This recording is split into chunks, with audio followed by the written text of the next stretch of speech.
Hello नमस्कार भाई सभी को। पिछली वीडियो में हमारे 245 तक हमने इसमें क्वेश्चन करे थे और इसमें हम इंडियन ज्योग्राफी कर रहे हैं। ठीक है, अगर आपने पिछली वीडियो नहीं देखी तो वो देख ले। 246 से शुरू करेंगे आज। ये पहला क्वेश्चन है, पूसा ज्वाला एक किस्म है, ये बतानी कौन सी किस्म, किसकी किस्म है ये वही मिर्च की। पूसा ज्वाला ये मिर्च की किस्म है और इसके पौधे बौने और झाड़ूनुमा होते हैं, हल्के रंग के होते हैं ये, और जो पकने पर लाल रंग में परिवर्तित हो जाते हैं। और इस वैरायटी की उत्पादकता अधिक होती है।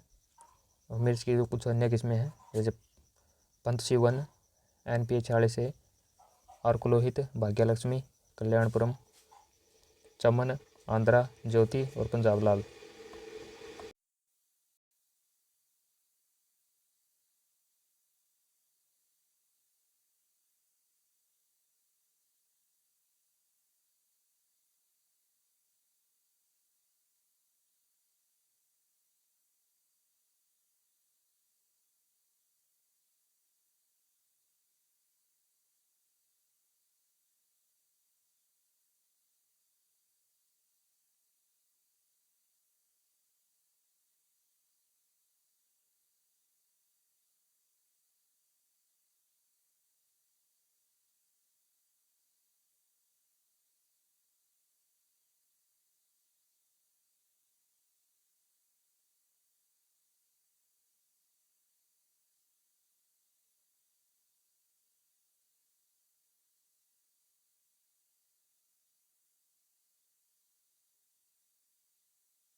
प्रधानमंत्री कृषि सिंचाई योजना का लक्ष्य है, ये बताना क्या लक्ष्य है।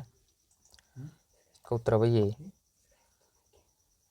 इसका उत्तर वही है, जल उपयोग दक्षता के सुधार, इसमें दक्षता में सुधार करना और प्रति ड्रॉप अधिक फसल प्रदान करना।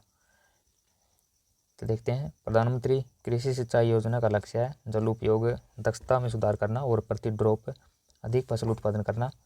और यह वर्ष 2015 में शुरू की गई थी और ये केंद्र सरकार की केंद्र सरकार की योजना है।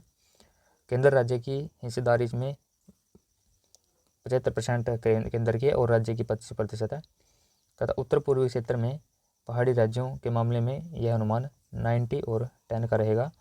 और इसके 3 मुख्य घटक हैं, 3 घटक जिसमें त्वरित सिंचाई लाभ कार्यक्रम जिसमें AIBP और हर खेत को पानी HKKP और वाटर साइड डेवलपमेंट।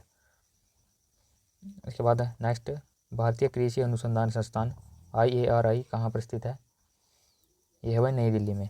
ठीक है, पूसा संस्थान के नाम से लोकप्रिय भारतीय कृषि अनुसंधान संस्थान की स्थापना मूल रूप से पूसा बिहार में एक अमेरिकी सेवक मिस्टर नेरी गैप्स द्वारा 30,000 पाउंड के सहयोग से 1905 में की गई थी। और अब यह है नई दिल्ली में इसको स्थानांतरित कर दिया था। ठीक है, तो नई दिल्ली में है ये।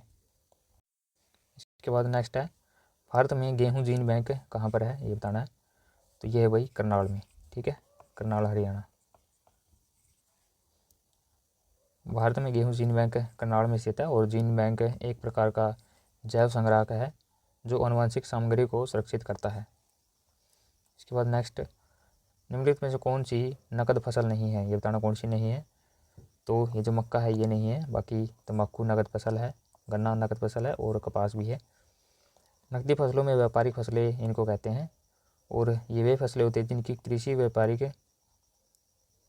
क्रियाकलापों हेतु की जाती है, जैसे रबड़, गन्ना, कपास, जूट, चाय, कहवा और तंबाकू। मक्का खाद्य प्रमुख खाद्य फसल है और मक्का नकदी फसल नहीं है, यही पूछा था आपसे। इसके बाद नेक्स्ट है, कौन सा राज्य भारत में शुगर बाउल के नाम से जानते हैं इसको, यह वही उत्तर प्रदेश। ठीक है, उत्तर प्रदेश को चीनी का कटोरा या शुगर बाउल कहते हैं। और यह प्रदेश गन्ने के उत्पादन में सर्वोच्च स्थान रखता है। और राज्य में बरेली, मेरठ, सहारनपुर, सीतापुर, बुलंदशहर जैसे जो प्रमुख शहर हैं वो बड़ी संख्या में चीनी मिलें हैं इसके अंदर। और गन्ने के उत्पादन में भारत का विश्व में सेकंड स्थान है। इसके बाद नेक्स्ट, निम्नलिखित में से रबी फसलों का चयन करना है। रबी फसल कौन कौन सी है? इसमें गेहूँ, मटर, मक्का और अरहर, राई है। ठीक है, तो इसमें जो रबी की फसल है भाई, एक तो गेहूँ, मटर और राई। ठीक है, गेहूँ, मटर और राई, सरसों, जौ, चना रबी की प्रमुख फसलें हैं। और इनकी बुआई अक्टूबर नवंबर में की जाती है और इनकी कटाई मार्च अप्रैल में की जाती है। मक्का और अरहर ये खरीफ की फसल हैं। इसके बाद नेक्स्ट, नीचे दी गई फसलों में से कौन सी खरीफ की फसल आती है, इसमें बताना है। ठीक है, तो खरीफ की फसलें हैं भाई धान, जो जून जुलाई में बोई जाती हैं, मक्का ये है। धान और मक्का, ज्वार, बाजरा, कपास, मूंगफली ये खरीफ की फसलें हैं। गेहूँ, जौ, चना, मटर, सरसों ये रबी की प्रमुख फसलें हैं। और खरीफ की फसलें देश में विभिन्न भागों में मानसून की शुरुआत के साथ बोई जाती हैं और अक्टूबर नवंबर में काट ली जाती हैं। इसके बाद 256 में, रबी की फसल के अंत में बोई जाती है। रबी की फसल बोई जाती है भाई, यह अक्टूबर के अंत में बोई जाती है। और रबी की फसल अक्टूबर के अंत में बोई जाती है। शीत ऋतु में बोई जाने वाली फसलों को रबी फसल कहते हैं। और रबी फसल की बुआई अक्टूबर से नवंबर के मध्य में करते हैं और मार्च अप्रैल में इसको काट लिया जाता है। इसके बाद नेक्स्ट, वह फसल जो जून में वर्षा के आरंभ के साथ बोई जाती है और नवंबर माह में काटी जाती है, तो वह कहलाती है। तो बताने कौन सी है भाई? खरीफ फसलों की बुआई जून जुलाई में की जाती है और इन फसलों की कटाई अक्टूबर नवंबर में महीने में की जाती है। धान, बाजरा, ज्वार, सोयाबीन और मूंगफली ये खरीफ की प्रमुख फसलें हैं। नेक्स्ट देखिए भाई, भारत में आधुनिक कृषि के संदर्भ में निम्नलिखित कथनों पर विचार कीजिए। भारत में हरित क्रांति की शुरुआत 1967-68 में की गई थी और हरित क्रांति के दौरान गेहूं और चावल की उत्पादकता में महत्वपूर्ण वृद्धि हुई थी। और इसकी उच्च उपज देने वाली किस्में जो YYVS को पानी, रासायनिक उर्वरक और कीटनाशकों की कम जरूरत पड़ती थी। पंजाब, हरियाणा और पश्चिम उत्तर प्रदेश के किसानों ने सबसे पहले आधुनिक वृद्धि के तरीकों का प्रयोग किया था। इसके बाद नेक्स्ट 259वां भाई, परंपरागत कृषि विकास योजना का मुख्य उद्देश्य क्या था, ये बताना है। इसके मुख्य उद्देश्य था भाई देश में जैविक कृषि को बढ़ावा देना। परंपरागत कृषि विकास योजना PKVY का मुख्य उद्देश्य जैविक खेती को बढ़ावा देना और प्रचार करना था। और इस योजना के तहत किसानों को जैविक खेती की जानकारी दी जाती है और यह एक सेंटर की परियोजना है और 2015 में इसको शुरू किया गया था। नीली क्रांति बताना किससे संबंधित है, ये संबंधित है भाई मछली। नीली क्रांति मछली उत्पादन से संबंधित है और इसका उद्देश्य मछली उत्पादन को बढ़ावा देना है और ये सातवीं पंचवर्षीय योजना में इसको शुरू किया गया था। इसके बाद काटो और जलाओ कृषि किस प्रकार की कृषि है, ये बताना है। यह है भाई स्थानांतरण कृषि। वह पोर्टल ई गोपाल के संबंध में निम्नलिखित कथनों पर विचार कीजिए। यह डेयरी विकास बोर्ड NDB द्वारा शुरू किया गया और यह कृषि के सभी रूपों को रोगमुक्त जर्म प्लाज्म खरीदने और बेचने सहित पशुधन प्रबंधन करने देता है। ठीक है, तो नहीं बताना भाई कौन सा सही विकल्प है। ठीक है, तो दोनों विकल्प इसमें सत्य हैं। ई गोपाल वेब पोर्टल राष्ट्रीय डेयरी विकास बोर्ड NDB द्वारा शुरू किया गया था और यह कृषकों के सभी रूपों जैसे रोगयुक्त जर्म प्लाज्य खरीदने और बेचने सहित पशुधन प्रबंधन करने के लिए NDB को वर्ष 1965 में संसद के एक अधिनियम द्वारा स्थापित किया गया है और अतः यह एक वैधानिक निकाय है और इसका मुख्यालय आनंद, गुजरात में है। इसके बाद नेक्स्ट, कृषि के किस प्रकार को स्लैश एंड बर्न कृषि कहा जाता है, ये बताना है। यह भाई खेती को स्थानांतरित करना। स्लैश एंड बर्न कृषि को किसान जंगल पेड़ों को काट देते हैं और पौधों के अवशेषों को जला देते हैं और यह इस भूमि का उपयोग खेती के लिए करते हैं और खेती के बाद इस क्षेत्र में कई वर्षों तक ऐसे ही छोड़ दिया जाता है ताकि इसको उर्वरपन पुनः प्राप्त करके, इसलिए इस खेती को स्थानांतरण खेती या झूम खेती भी बोला जाता है। इसे मैक्सिको और मध्य अमेरिका में मिल्पा के नाम से जाना जाता है। इसके बाद नेक्स्ट है भाई, भारत के सिंचित क्षेत्रों में कृषि योग्य भूमि को काफ़ी बड़ा क्षेत्र किस कारण से खारा होता जा रहा है, ये बताना है कि किसकी वजह से खारा हो रहा है। ये हो रहा भाई अधिक सिंचाई, ज़्यादा सिंचाई के कारण ये खारा क्षेत्र हो रहा है। ठीक है, इसमें योग्य भूमि काफ़ी बड़ा क्षेत्र, अधिक सिंचाई के कारण शुष्क जलवायु की कोशिका क्रिया होती है और जिसमें मिट्टी की ऊपरी परत पर लवण का जमाव होता है जिससे कि यह खारी हो जाती है। इसके बाद नेक्स्ट, गायों में प्रजनन के दौरान चक्रिक परिवर्तन कहलाते हैं। इसको क्या कहते हैं मध्य चक्र। गायों में प्रजनन के दौरान चक्रिक परिवर्तन मध्य चक्र कहलाते हैं। और गैर प्राइमेट स्थान जैसे गाय, भेड़, हिरण, बाघ आदि में प्रजनन के दौरान इस तरह के चक्रीय परिवर्तन को मध्य चक्र कहते हैं। और जबकि प्राइमेट्स, बंदर, मनुष्यों में चक्रीय परिवर्तन को मासिक धर्म कहते हैं।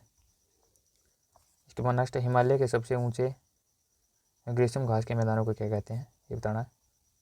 इसको कहते हैं बुग्याल। हिमालय की ऊंचाई वाले ग्रीष्मकालीन घास के मैदानों को बुग्याल कहते हैं। और उत्तराखंड में गढ़वाल हिमालय के घास के इन मैदानों को बुग्याल कहा जाता है।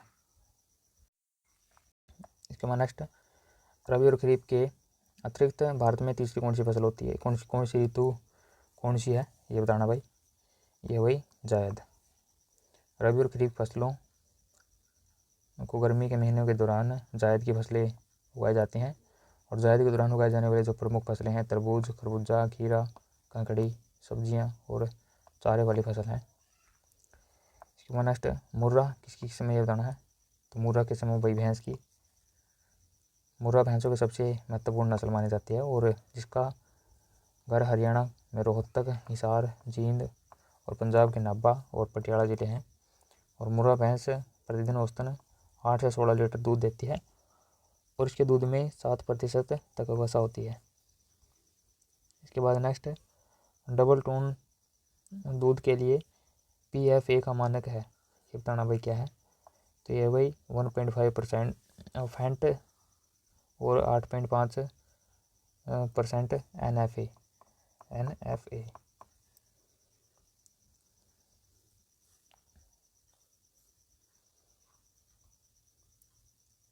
NF नहीं भाई, SNF। भारत में PFA prevention of food adulteration के अनुसार डबल टोन दूध के लिए मानक फैट वसा 1.5% और SNF 8.5% प्रोटीन, कार्बोहाइड्रेट, ग्रीन्स और विटामिन है। इसके बाद नेक्स्ट, खरीफ की फसलों की कटाई किस महीने में होती है, बताना है। ये अक्टूबर नवंबर में होती है भाई। ठीक है, अक्टूबर नवंबर में इसकी कटाई होती है और जून जुलाई में इसकी बुआई की जाती है। ठीक है, तो आज की वीडियो हमने भाई 270 तक कर लिया है। इसके बाद नेक्स्ट जो अगली वीडियो होगी उसमें हम 271 से आगे कंटिन्यू करेंगे। ठीक है, तब तक के लिए जय हिंद।